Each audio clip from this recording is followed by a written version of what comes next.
আল্লাহ রাব্বুল আলামিন বলছেন, এই দুনিয়ার মানুষ ভালো করে বোঝো, কুরআনুল কারীমের 41 নম্বর সূরা হামিম সিজদার 42 নম্বর আয়াতের মধ্যে আল্লাহ রাব্বুল আলামিন বলছেন, ইন্নাল্লাযীনা কাফারু বিযিকরি লাম্মা জাআহুম ওয়া ইন্নাহু লাকিতাবুন আজিজ।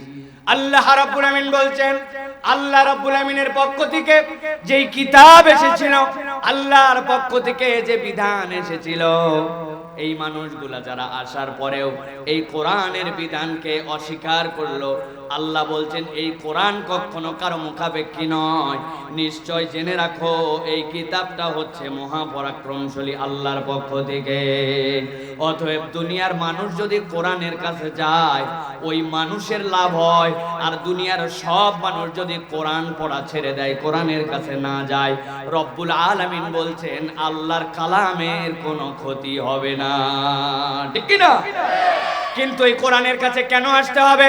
আল্লাহ রাব্বুল আলামিন বলছেন, লা ইয়াতিল বাতিলু মিন বাইনি ইয়াদাইহি ওয়ালা মিন খালফিহি তানজিলুম মিন হাকীমিন হামিদ।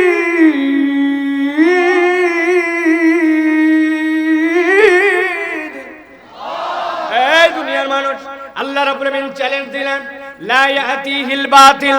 এই যে কোরআন তোমাদেরকে দেওয়া হলো, যে কোরআন শোনার জন্য তোমরা আসছো, এই কোরআনের সামনে থেকে, পেছন থেকে, ডান থেকে, বাম থেকে কখনো কোনো বাতিলের মধ্যে প্রবেশ করতে পারবে না। কোরআনের মধ্যে অন্য কিছু ঢুকতে পারবে না। একমাত্র অথেন্টিক বিধান হচ্ছে এই জন্য কোরআন। যেই কোরআনের কাছে তুমি আসবে, ওই কোরআনকে যদি একবার গ্রহণ করে নাও, ওই মানুষটাকেও কোনো বাতিল আঘাত করতে পারবে না, বাতিল তাকে সংস্পর্শ করতে পারবে না। কোরআনওয়ালা মানুষ এই জন্য আল্লাহর কাছে জান্নাতি মানুষ। ঠিক কি না? আপনার দেশের সংবিধান মাঝে মাঝে পরিবর্তন করতে হয়। যারা যার মতো স্বার্থ যখন লাগে তখন পরিবর্তন করে, ইচ্ছা মতো সংস্কার করে। ঠিক কি না? করার পরে ঝামেলা বাড়ে, ঝামেলা কমে না, দিনকে দিন ঝামেলা বেড়ে যায়। কিন্তু আল্লাহ গ্যারান্টি দিলেন, লা ইয়াতিহিল বাতিলু মিন বাইনি ইয়াদাইহি ওয়ালা মিন খালফি। এই কোরআনের ডান বাম সামনে পিছে কোনো জায়গা থেকে কিছু প্রবেশ করতে পারবে না। এটা সংরক্ষণ করার দায়িত্ব আল্লাহ নিয়েছেন। মুফাসসিররা বলছেন, এই আয়াত দ্বারা আল্লাহ বোঝাতে চান, কোরআন যদি কারো অন্তরের মধ্যে একবার ঢুকে যায়, আল্লাহ যেরকম কোরআনকে হেফাজত করবেন, বাতিল ঢুকবে না।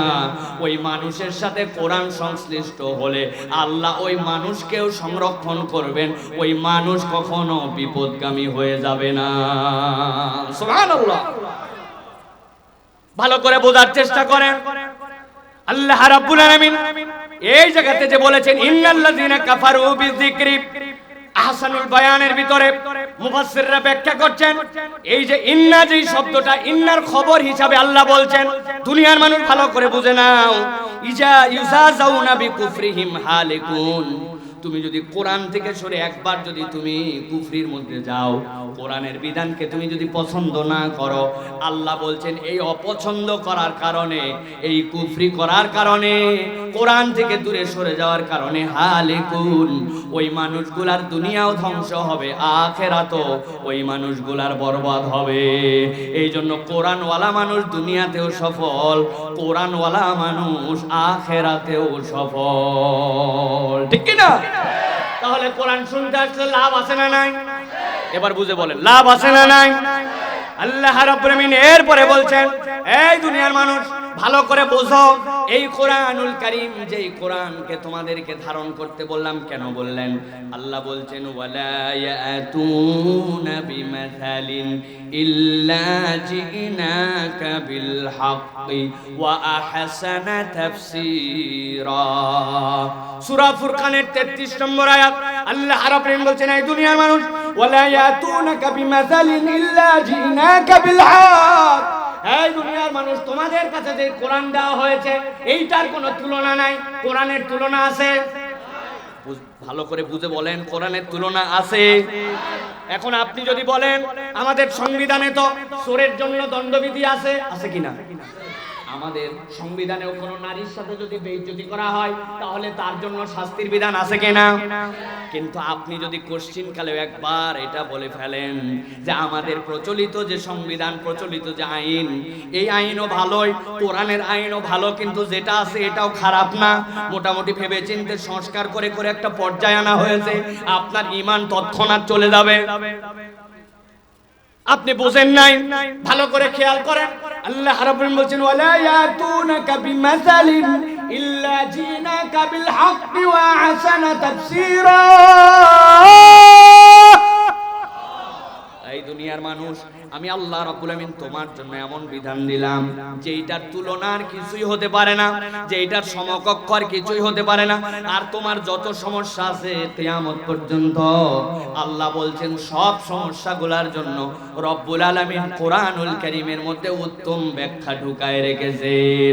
তোমার প্রয়োজন পড়বে যখন ওই মাসলাটার উত্তর দিবে তুমি, তখন এই রকম ভাবে কোরআনের মধ্যে আল্লাহ বিধান ঢুকাইছেন। সুবহানাল্লাহ। কয়েকদিন ধরে এই যে ওয়াহসানা তাফসীরা, এটার অনেক ব্যাখ্যা আছে, আমি আপনাদের কাছে বলতে পারবো, তবে দুইটা কথা বলি।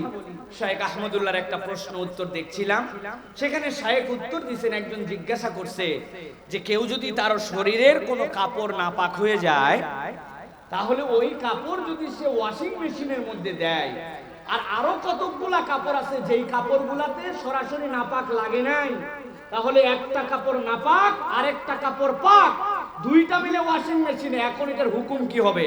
আপনার কি মনে হয় 1450 বছর আগে ওয়াশিং মেশিন তো দূরের কথা, কিচ্ছুই নাই, কিন্তু কোরআন সুন্নাহর মধ্যে তাহারাতের যে বিধান আছে, ওই মাসালার উত্তর শুনলে মনে হবে গতকাল বোধহয় মেশিন আবিষ্কার হওয়ার পরে ইসলামী ফিকহ এই উত্তর দিয়েছে। আল্লাহ বলছেন ওয়া আহসানা তাফসীরা, বান্দা না বুঝলে তোমার জ্ঞানের অভাব, কিন্তু যা লাগবে সবগুলা কোরআনের মধ্যে আল্লাহ ঢুকায় দিয়েছেন। সুবহানাল্লাহ। করোনার মধ্যে আপনাকে আমাকে হাত ধোয়া শিখালো, হাত ধুবেন কেমনে? বলে যদি আপনি বিপদ থেকে বাঁচতে চান, হাত ধোন 20 সেকেন্ড করে 6টা পদ্ধতিতে, এমনে ধুবেন, এমনে ধুবেন, এমনে ধুবেন, এমনে, এদিকে ঠেলা, এদিকে ঠেলা। ওরে বাবা রে বাবা, 20 সেকেন্ড হাত ধুয়ে আপনি হাত পরিষ্কার করছেন, ঠিক কি না ভাই? আরে আপনারা হাত ধুইছেন? হ্যাঁ। এখন এক লোক হাত ধোয়ার পরে কপালে একটু চুলকাইছে, কপালে একটু হাত দিছে, হাত দেওয়ার পরে মনে হইছে আইরে হাত ধোয়ার আগেও তো কপালে একটু চুলকাইছিলাম, এখন তো আবার হাতে ময়লা লাগছে, উপায় কি? কয় আবার হাত ধো। আবার হাত ধুইছে, হাতটা ধোয়া শেষ, খানিকক্ষণ পরে বাম হাতের এই জায়গায় আবার একটু চুলকানি লাগছে। মানুষ চুলকায় না? একবার চিন্তা করছে কোন জায়গায় আর চুলকাবো না, 2 হাত সোজা করে রাখবো, তখন দেখবেন সব জায়গায় চুলকায়, ঠিক না ভাই? এখন ওই লোকের বাম হাত চুলকাইছে, চুলকানোর পর মনে হয়েছে আরে আমার তো হাত ধোয়ার আগে বাম হাতও একবার চুলকাইছিলাম, তাহলে তো আবার লাগছে আমার হাতের মধ্যে, উপায় কি? কয় আবার হাত ধো, ধুতেই থাকো, ধুতেই থাকো, তোর সাবান স্লো নাকি রে? আছে না ভাই? এই কথা বলার উদ্দেশ্য ওয়াহসানা তাফসীরের ব্যাখ্যা বোঝেন। আপনার হাত ধোয়ানো মডার্ন ওয়ার্ল্ড শিখালো সেই দিন, আল্লাহ 1450 বছর আগে নবীকে হাত ধোয়া শিখাইছেন। হাত ধোয়া এরকম করে ধুলে হবে না, আগে কবজি ধন। দুনিয়ার সবাই হাত ধোয়ায়, কুলি করা শিখায় না, নাকে পানি দিয়ে পরিষ্কার করা শিখায় না, এরপরে এই মাথার থেকে এই মাথা, এই মাথার থেকে এই মাথা পরিষ্কার করা শিখায় না। 3 বার করে ধন, হাতের এইটুক ধুলে হবে না, কমসে কম এই পর্যন্ত ধন। মাথাটাও মশাও করেন। দুনিয়ার সবাই সব ধোয়ায়, কিন্তু কেউ পা ধোয়ায় না। দুনিয়ার যেই লোক হাতও ভালো করে ধুইছে, মুখ দিয়ে থুতু ফেলছে, আরেকজন হেঁটে আসছে, পায়ের মধ্যে ওইটা লাগছে, ওইটা নিয়ে ঘরে গেছে, ডাইনিং এ গেছে, ওইটা নিয়ে বিছানার উপর উঠছে, ওর তো বিছানা পর্যন্ত না পাক। আল্লাহ বলছেন পা খালি ধোও না, ওয়াইলুল লিল আকাবি মিনান নার। আল্লাহ নবীকে দিয়ে বলছেন এলোমেলো করে ধুলেও হবে না, গোড়ালিশও ভালো করে ধোও। আল্লাহ বলছেন ওয়া আহসানা তাফসীরা, তুমি হাত ধোয়াইছো আজকে, আর আল্লাহ 1450 বছর আগে আল্লাহর বিধান কিয়ামত পর্যন্ত আপডেট, ঠিক কি না? আল্লাহ রাব্বুল আলামিন বলছেন এই যে কোরআনের কাছে আসলে তোমরা, এই কোরআন তোমাদেরকে কি দিবে? এই কোরআনের প্রকৃত কাজ কি হবে? ঠান্ডা মাথায় কথা বুঝে যান। আল্লাহ বলছেন রাসূল আপনি জানায় দেন কোরআনুল কারীমের 21 নম্বর সূরা আম্বিয়া 18 নম্বর আয়াতের মধ্যে আল্লাহ রাব্বুল আমিন বলছেন বাল নাকযিফু বিল হাক্কি আলাল বাতিল ফায়াদমাগুহু ফাইদা হুয়া যাহিক ওয়া লাকুমুল ওয়াইলু মিম্মা তাসিফুন। আল্লাহু আকবার। আল্লাহ রাব্বুল আমিন বলছেন এই কোরআন যেটি তোমাদেরকে দেওয়া হলো কি কাজ হবে? আল্লাহ বলছেন বাল নাকযিফু বিল হাক্কি আলাল বাতিল। এই দুনিয়ার মানুষ এই কোরআন আঘাত করবে কোথায় জানো নাকি? এই কোরআন, এই হক, এই ইসলাম আঘাত করার জন্য এসেছে। মুসলমানদেরকে কেবল নমনম করে থাকার জন্য নয়, মুসলমানদেরকে কেবল চুপটি মেরে থাকার জন্য, পরাজিত হিসাবে থাকার জন্য নয়, বরং কোরআন এসেছে তোমাদেরকে বিজয়ী বানানোর জন্য। বাল নাকযিফু বিল হাক্কি আলাল বাতিল। এই কোরআন আঘাত করবে বাতিলের উপরে। কেমন আঘাত করবে? আল্লাহ বলছেন ফায়াদমাগুহু ফাইদা হুয়া যাহিক। আরবিতে দমগুন শব্দের অর্থ আঘাত করা, কিন্তু যেমন তেমন আঘাত নয়। দমগুন মানে হচ্ছে এমন আঘাত করা যেটা মাথার উপরে মারলে ব্রেন পর্যন্ত আঘাতটা লেগে যাবে। আল্লাহ বলছেন ফায়াদমাগু, এমন ভাবে তার ব্রেনের মধ্যে আঘাত করবে ফাইদা হুয়া যাহিক, এমন ভাবে আঘাত হবে যে বাতিলটা নিশ্চিহ্ন হয়ে যাবে। আল্লাহ রাব্বুল আমিন এই জন্য কোরআন আপনাকে আমাকে দিয়েছেন, কেননা কোরআনের প্রকৃত কাজ হবে এমন পরিবর্তন করা যেই পরিবর্তন আপনার মেধা আর মগজে হবে। আপনার মেধা আর মগজে পরিবর্তন না হলে প্রকৃত পরিবর্তন সমাজে সম্ভব নয়, ঠিক কি না? যেই লোকের অল্প একটুখানি প্রয়োজন, ওই প্রয়োজনে মসজিদের জুতা চুরি করে একজন, যদি একবার মসজিদের জুতা চোর ধরা পড়ে যায়, লাভ যে মানুষ চলে যায়। চলতো এত বড় সাহস, মসজিদের জুতা চুরি করতে আসছে, জুতা চোরে গণধোলাই দাও। আপনারাও আগায় যান না ভাই, আপনারাও গণধোলাই দেওয়ার জন্য লাভ দিয়ে উঠে চলে যান। জুতার দাম হয়তো 400, 500, 1000, 2000। এই লোকটাকে খবর নিয়ে দেখেন, অশিক্ষিত, পড়ালেখা জানে না।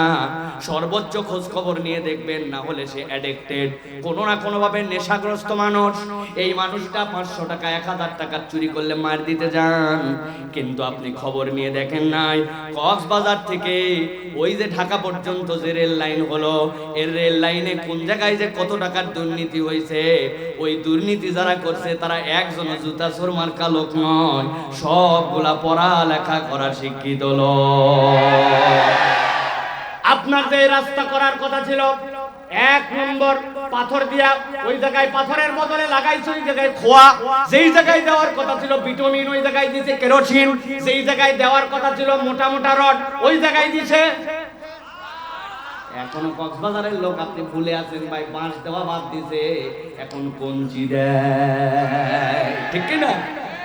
আপনি একবার বুঝলেন না, যেই মানুষ এই কাজ করলো, এই মানুষগুলো একটাও অশিক্ষিত নয়, কিন্তু এত শিক্ষা থাকার পরেও পরিবর্তন হলো না কেন?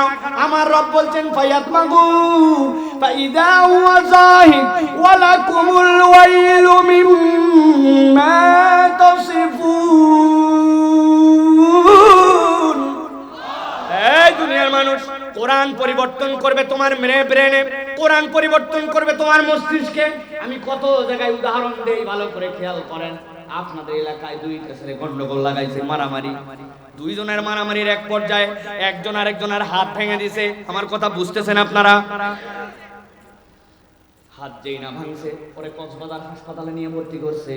কক্সবাজার হাসপাতালে ভর্তি করার পরে ডাক্তার ব্যান্ডেজ ট্যান্ডেজ করে দেওয়ার পরে ডাক্তার বলছে আজকে রাতটা অন্তত হাসপাতালে থেকে যান, আগামীকালকে একটা ফাইনাল এক্সরে করে দেখা হবে ভিতরে ভাঙছে টাংছে নাকি। যদি কোনো ভাঙা যায় অপারেশন করা লাগবে, না হলে বিদায় আপনার জন্য। রাত্রেবেলা ব্যথা বাড়ছে, নার্স এসে তার জন্য একটা ইনজেকশন দিয়ে ব্যথা কমাইছে। গলার মধ্যে তার কিন্তু ভাঙা হাত, যেই না একটু ব্যথা কমছে, হাসপাতালে শুয়ে শুয়ে নিয়ত করছে আল্লাহ যদি একবার হাতটা ঠিক করে আর একবার যদি আমার গ্রামে ফেরত যেতে পারি, যেই বেটা আমার 1 হাত ভাঙছে আল্লাহ বাঁচালে ওর 2 হাত। নিয়ত করতে পারে কিনা? আরেকজনের পা ভাঙছে, পা ভাঙার পরে ডাক্তার বলছে কক্সবাজার হবে না, পঙ্গুতে নিয়ে চলে যাও।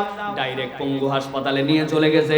যাওয়ার পরে ডাক্তার অপারেশন করার পরে ওই পা নরমাল ঠিক হবে না, 5 ইঞ্চি দুইটা ইট সাদা গস কাপড়ের মধ্যে বাইন্ধে পা দিছে টানা, রাত্রেবেলা টানা দেওয়া আছে, পা ব্যথায় টনটন, ইনজেকশন একটা দিছে। যেই না ব্যথা একটু কমছে, ওই পঙ্গু হাসপাতালে শুয়ে শুয়ে ওই বেটা, যেই বেটা ঠ্যাং ভাঙা একটা কল্পনা করতেছে আর ভাবতেছে একবার খালি ঠ্যাং ভালো হোক আর একবার কক্সবাজারে ফেরত যাই। যেই বেটা আমার ঠ্যাং ভাঙছে, ওর এক ঠ্যাং, ওর বাপের এক ঠ্যাং, ওর ভাইয়ের এক ঠ্যাং, 3টা না ভাঙলে আমি কক্সবাজারের মরদ না। আছে না? কিন্তু ভালো করে খেয়াল করেন, দুইজনের গন্ডগোল লেগে একজনের মাথার মধ্যে একটা বাড়ি লাগাইছে। এমন বাড়ি মাথায় দিছে ওই ব্যক্তির হুঁশ নাই, কোমায় চলে গেছে। এরপরে তার একটা হাতও ভাঙছে, হয়তো পাও ভাঙছে, কিন্তু তার জ্ঞান নাই, হুঁশ নাই, জ্ঞান নাই। হাসপাতালের মধ্যে হাত ভাঙা কি আর পা ভাঙা কি? কার পা ভাঙবে আর কার হাত ভাঙবে? জ্ঞান যদি না থাকে, মাথা যদি তার ঠিক না থাকে, ওই ব্যক্তিকে একবার চিন্তা করতে পারবে ফেরত যাওয়ার পরে কি করব না করব, কেননা তার কোনো জ্ঞানই নাই। ঠিক কি না? আমার আল্লাহ রাব্বুল আলামিন একটা কথা এই জন্য বলছেন, ও দুনিয়ার মানুষ, এই কোরআন কি জন্য দিলাম? বাল নাকযিবু বিল হাক্কি আলাল বাতিল ফায়াদমাগু ফাইদা হুয়া যাহিক ওয়া লাকুমুল ওয়াইলু মিম্মা তাসিফুন।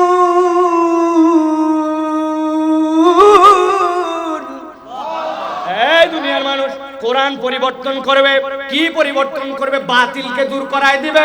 আল্লাহ বলছেন ফায়াদমাগুহু, যেমন তেমন জায়গায় নয়, ওর ব্রেনকে পরিবর্তন করাবে, চিন্তাকে পরিবর্তন করাবে, আদর্শকে পরিবর্তন করাবে। একবার যদি আদর্শে পরিবর্তন হয়, ওই ব্যক্তি, ওই গোষ্ঠী চূড়ান্ত পরিবর্তন হবে। ওই জায়গায় আর সিসি ক্যামেরা দেওয়া লাগবে না। তার অন্তর খোদা ভীতির কারণে ও আল্লাহকে ভয় করবে। ঠিক কি না? আল্লাহ বলছেন, আর সাবধান করে দিলাম, ওয়ালাকুমুল ওয়াইলু মিম্মা তাসিফুন। যারা কোরআনের ব্যাপারে উল্টা পাল্টা কথা বলো, মুখ সামলায় কথা বলো, কোরআনের ব্যাপারে যদি উল্টা পাল্টা কথা বলো, আল্লাহর কাছে যাওয়ার পরে তোমার কিন্তু খবর আছে। ঠিক কি না? কোরআন নিয়ে অনেক উল্টাপাল্টা কথা বলে প্রিয় ভাইরা। তাহলে কোরআন কি জন্য আসছে? পরিবর্তন করার জন্য। এই যে হাজার হাজার মানুষ আপনারা এসে গেছেন, আপনারা যদি মনে করেন এটা আমাদের জন্য একটা বিনোদনের আয়োজন, 2 গ্রাম মিলে আয়োজন করছে, হাজার হাজার লোক, কালকে যাওয়ার পরে গল্প করবেন আর মোবাইলের ছবি আর ভিডিও দেখাবেন, দেখবে তা আমাদের মাহফিল। 1-2টা লোক হয়েছে নাকি? লাখ লাখ লোক। আপনি ফুটানি করলেন আর ফজরের নামাজটা পড়লেন না। আল্লাহর দয়া অনেকে এসাও পড়ে আসে নাই, ফজরও যে পড়বে না। তাহলে পরিবর্তন তো খুব হবে। কথা বলেন না? খুব হবে। এই পার্টির লোককে ভিতরে আছে, হ্যাঁ, এসা পড়ে আসে নাই, ফজরও পড়বে না, এই পার্টির লোক আছে। কোরআন এই জন্য আসে নাই। কোরআন আপনার মৌলিক চেতনায় পরিবর্তন দিতে আসছে। কোরআনের কথায় যদি আপনার চেতনায় আলোড়ন না আসে, তাহলে এই কোরআন বুঝবেন আপনার ভিতরে ঠিক মতো ঢুকতেছে না, আপনার ঈমানের মধ্যে তাহলে নতুন করে নবায়ন করা লাগবে। ঠিক কি না?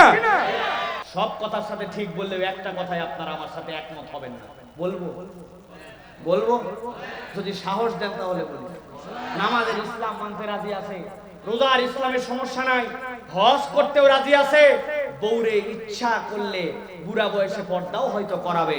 কিন্তু যেই না বলবেন এই সমাজ ব্যবস্থার উপর থেকে নিচ পর্যন্ত রাজনীতি আল্লাহর দাওয়াত অনুযায়ী, আল্লাহর পদ্ধতি অনুযায়ী হতে হবে, দণ্ডবিধিটাও আল্লাহর দেওয়া পথ পদ্ধতি অনুযায়ী হতে হবে। কেউ যদি চুরি করে, চোরের বিধানটা আল্লাহর ফয়সালায় হতে হবে। জিনা করলে জিনার বিধান আল্লাহর বিধান অনুযায়ী হতে হবে।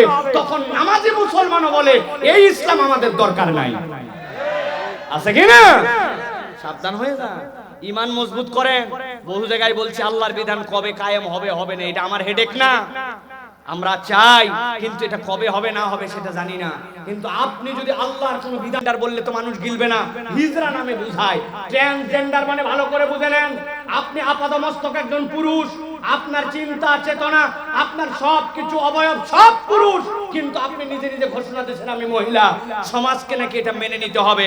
এই জন্য সপ্তম শ্রেণীর বইয়ের মধ্যে তারা নতুন করে সংজ্ঞা নির্ধারণ করেছে। বলছে একজন মানুষের বর্ণ, গোত্র, শারীরিক অবকাঠামো এইগুলা দিয়া তার কোনো রকম আইডেন্টিটি হয় না, বরং হওয়ার সময় সকলে সমান হয়। আস্তে আস্তে বড় হওয়ার পরে সে পুরুষ হয় অথবা নারী হয়। কথা কি তাই? আপনি কি কখনো মাঝে মাঝে এরকম যেহেতু হয় না, আপনি কি আপনার কোন স্ত্রীর বদলে আপনি সন্তান ধারণ করছেন? সন্তান ধারণ না করেন, স্ত্রী ব্যস্ত থাকার কারণে মাঝে মাঝে তো সন্তানকে আপনার বুকের দুধ খাওয়াইছেন, খাওয়ার নাই না? তাহলে আমরা হওয়ার পরের থেকে আমাদের আইডেন্টিটি ক্লিয়ার। আল্লাহ বলছেন ইন্না খলাকনাকুম মিন যাকারি ওয়া উনসা, আমি পুরুষ আর নারী করে তোমাদেরকে সৃষ্টি করেছি। কোন একটা মানুষ প্রতিবন্ধী হতে পারে, পুরুষের দিকে পূর্ণ নয়, নারীর দিকে পূর্ণ নয়, কিন্তু কাছাকাছি। ওর নাম হিজরা, কিন্তু ট্রান্সজেন্ডার নামে ইসলামে কিছু নাই। এইটা মূলত প্রমোট করতে চাই। এই জন্য এইটা করলে সমাজের মধ্যে সমকামিতা ছড়ায় দেওয়া যাবে। ছেলে ছেলে বিয়ে করবে, মেয়ে মেয়ে বিয়ে করবে, এর দ্বারা ইসলামের তাহজিব তামাদ্দুন দূর করে দিবে। আপনার আমার টাকায় ছাপানো বইয়ে, আপনার আমার টাকায় বানানো স্কুলে, আপনার আমার টাকায় ট্যাক্সের টাকায় দেওয়া শিক্ষকের বেতন দিয়ে আপনার আমার ছেলেকে এই ধরনের বিদ্যা আপনার আমার স্কুলে শিখাতে চায়, এর বিপক্ষে মুসলমানদেরকে রুখে উঠতে হবে। ঠিক কি না?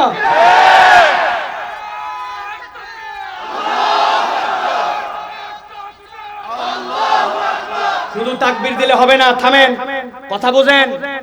এটা গরম ওয়াজ নয়, এটা বোঝার বিষয়। কোনদিন তো 7 এর বই খুলে দেখেন নাই, আপনার ছেলে মেয়ে তো এটা পড়তেছে, সেখানে তাদেরকে শেখানো হবে। আমি ছিলাম আগে শরীফ আহমেদ, কিন্তু আমি কিছুদিন পরে দেখলাম আমার ভাল লাগে না, আমার মেয়ে হতে মন চায়, মেয়ে মেয়ে, এই জন্য আমি নাম পরিবর্তন করে এখন আমি হয়েছি শরীফা। এটা বানানো কোনো কথা বলছি না, সপ্তম শ্রেণীর বইয়ের মধ্যে সামাজিক বিজ্ঞানের মধ্যে এটা ঢুকানো হয়েছে।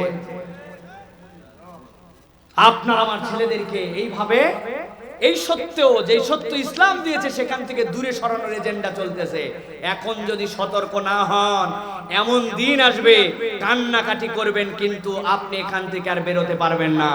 সরকার এটাকে সমর্থন দেওয়ার জন্য অলরেডি আইন উপস্থাপন করার মতো সিদ্ধান্ত নিয়েছে যে এইটাকে নাকি মেনে নিতে হবে।